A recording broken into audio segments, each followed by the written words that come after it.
If you're a fan of old school bodybuilding, then make sure to check out Sups the Movie.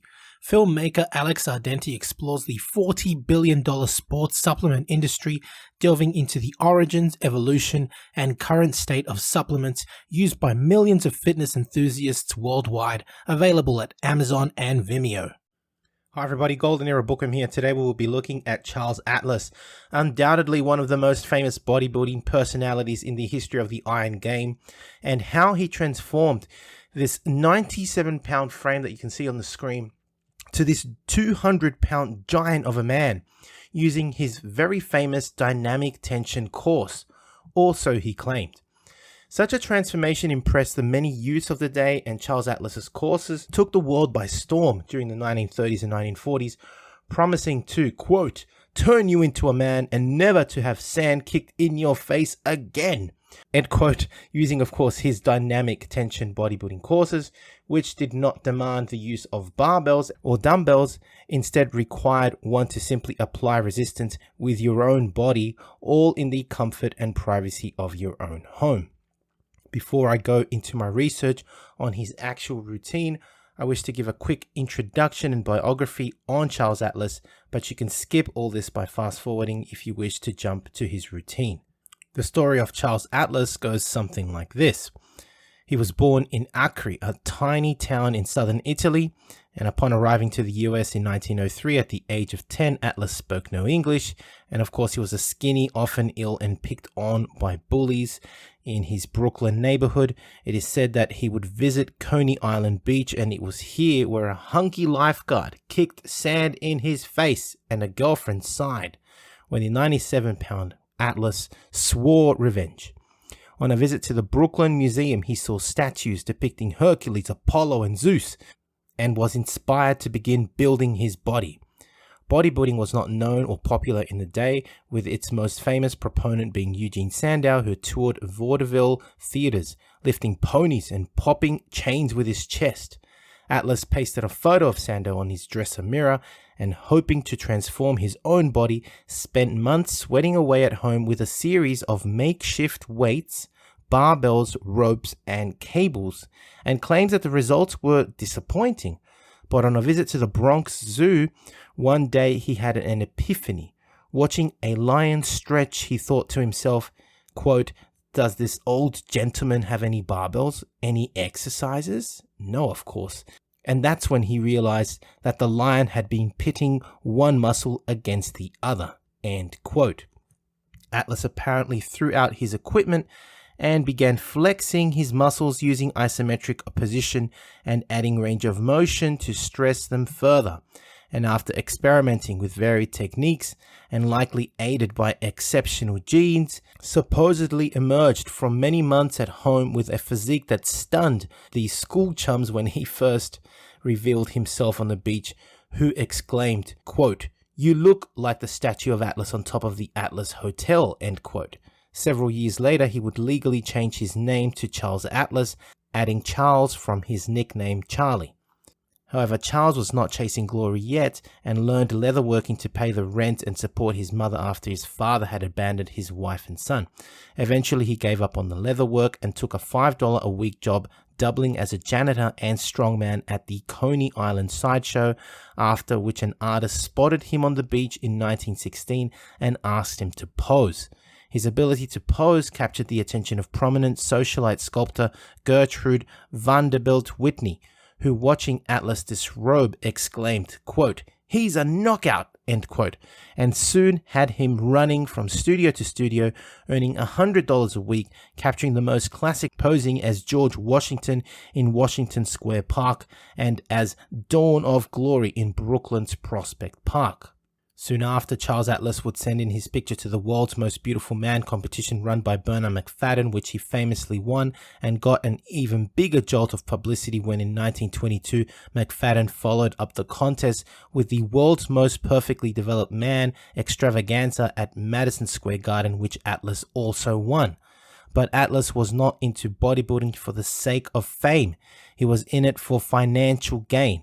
He was very ambitious from the beginning, and although he was offered a starring role in Tarzan, he decided to start a mail order business in the early 1920s, selling exercise routines with Frederick Tilney, which failed. With profits lagging, Atlas's advertising agency in 1928 turned over his account to a Charles Roman, who was 21 and fresh out of New York University and would famously coin the term dynamic tension and turn Charles Atlas's name and system into a worldwide phenomenon. It was Roman who would write all the Atlas ads, from the "Hey Skinny" strips to the 97-pound weakling and the "Insult that made a man out of Mac" series. The ads went straight to the male psyche. They preyed on every man's insecurity that he wasn't man enough to defend his girl at the beach, at a time especially when the entire country was reeling from the 1929 stock market crash and its aftermath. Atlas promised to restore 1 million battered egos by making you bigger and confident than anybody else. The question, of course, rose as to whether Charles Atlas truly did use dynamic tension alone to build his aesthetic, muscular, and strong physique.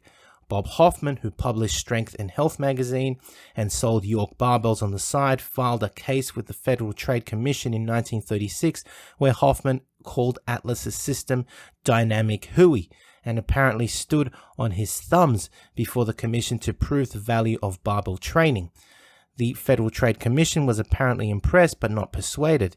In its finding of fact, it declared that Atlas has employed and developed his said system since he was 17 years of age and has attained his own great strength by the use of his own methods without relying on apparatus. End quote.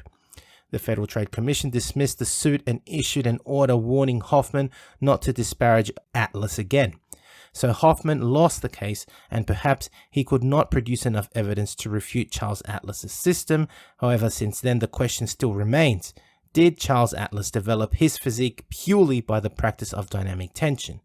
Interestingly, the late Terry Todd, author and expert in sports and exercise history, who with his wife Jan Todd collected a major archive of physical culture memorabilia at the University of Texas, and are also very skeptical. They stated the following, quote, "Dynamic tension can build muscle only to a limited degree. To build up muscle, you need weights. But back then it was hard to make money in weights. You needed something cheap to make and cheap to ship. Atlas wasn't the only one who saw the value of mail order." End quote.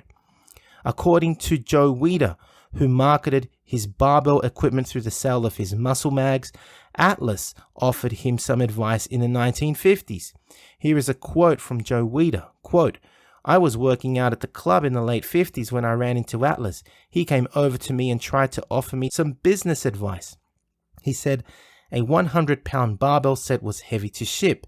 Then he said, quote, 'Joe, I just sent a course and some pictures, and I make so much more money than you. You should do that too.' End quote. When you consider this statement, it definitely sounds like Charles Atlas's intention was to make money while not being entirely honest about how he developed his physique, and instead persuaded the vulnerable masses into attaining health and vitality through the sale of his courses. Now, the purpose of this video is not to put down the name of Charles Atlas and everything that he did and stood for. After all, he was a true pioneer of the iron game, and he did promote physical culture during a time of poverty and depression. The goal of my research here is to present evidence to see whether Charles Atlas truly did transform his own physique from a 97-pound weakling to the 200-pound strongman using the dynamic tension system, and to see if the dynamic tension system has any merit at all. As one begins to dig a little deeper, it becomes clear that Charles Atlas did of course use weights to develop his physique, which he fails to admit while marketing his dynamic tension course.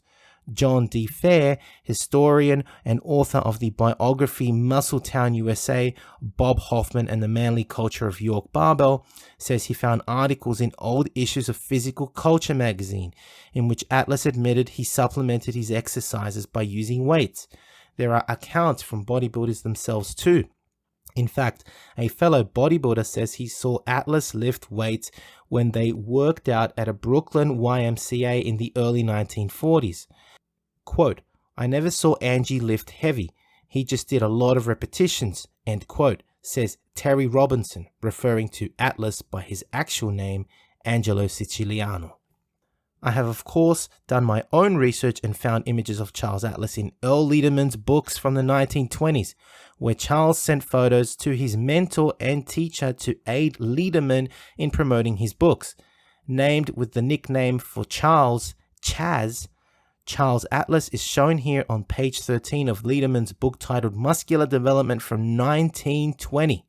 This is the 7th edition, with Charles Atlas hitting a rear double biceps pose.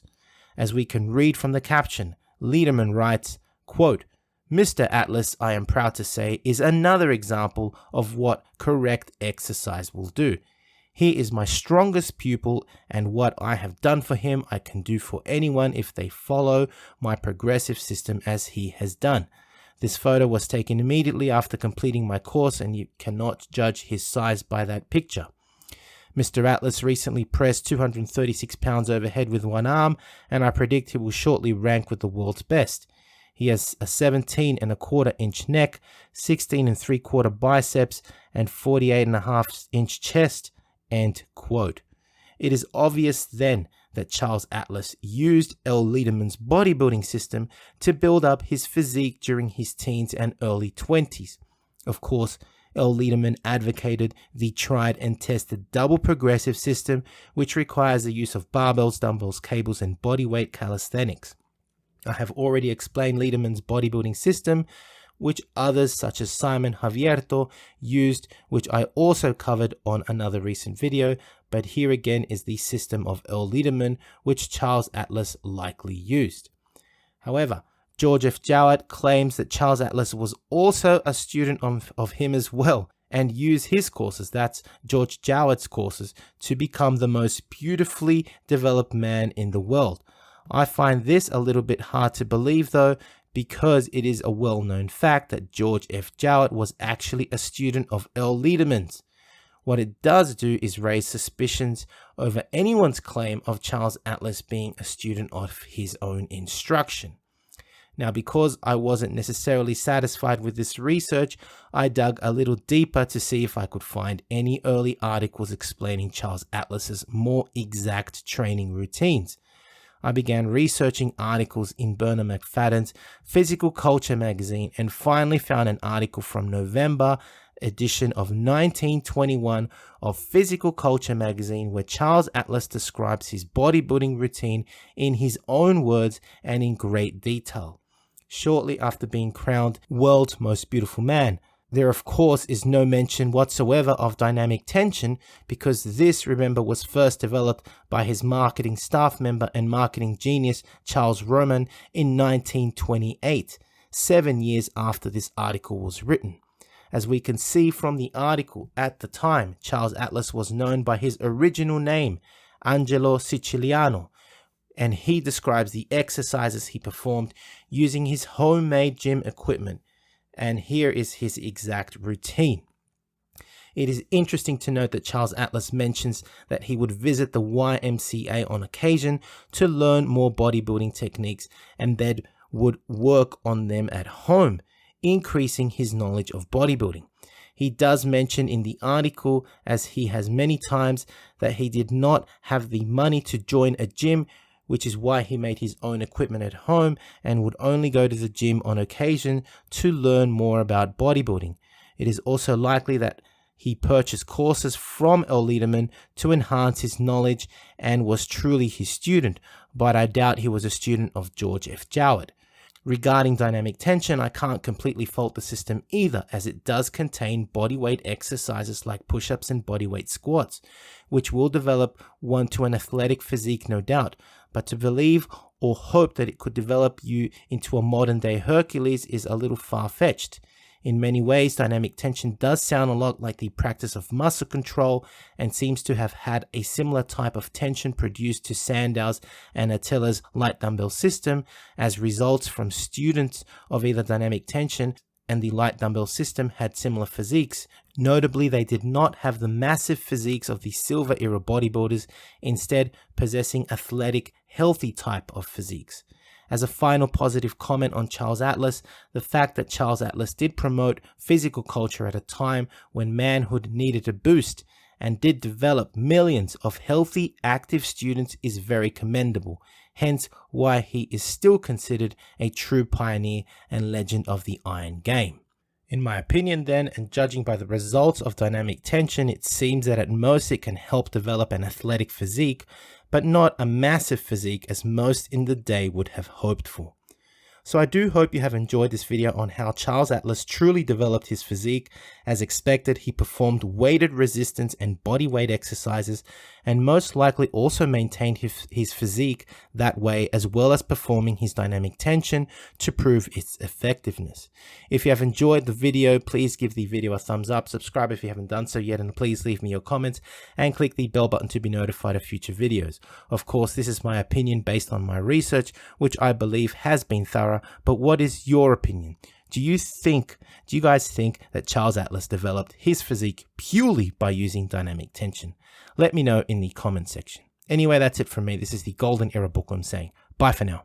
As a natural bodybuilder, it is imperative to know your own testosterone levels, as they are a reflection of the anabolic environment created by your diet and training. I would highly recommend using the male hormone test kit from Let's Get Checked, and make sure you use my code GOLDEN30 for a 30% discount. Again, the advantage of checking yourself regularly is that you will know how well your body is anabolically primed to put on the much desired muscle you are working for.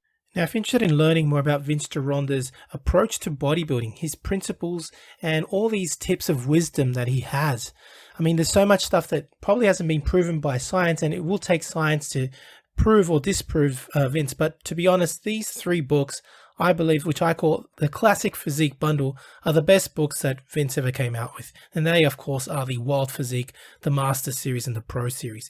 Have a look at it this way. The Wild Physique, I believe, is like the ABCs of Vince Gironda's principles to bodybuilding. He teaches you the exercises and his principles, but how do you put them together? Well, the Master Series is a 14-month program of using all of these principles, all of the diets that Vince came out with, all of the exercises, and believe me, it's a brilliant program. Many people have used it. I know personally a lot of bodybuilders that have actually used it and made fantastic results with it. And of course, the Pro Series was a book that he came out with later on, specially targeted for getting into competition. It's just these 3 books, as I call it, the Classic Physique Bundle, Vince's best work, and available, of course, at www.goldenerabookworm.com. Now, the Pro Series of Bodybuilding, which was targeted for professional bodybuilders, contains 6 programs, each of which go for 2 months each. So it's a whole year, again, in preparation for competition.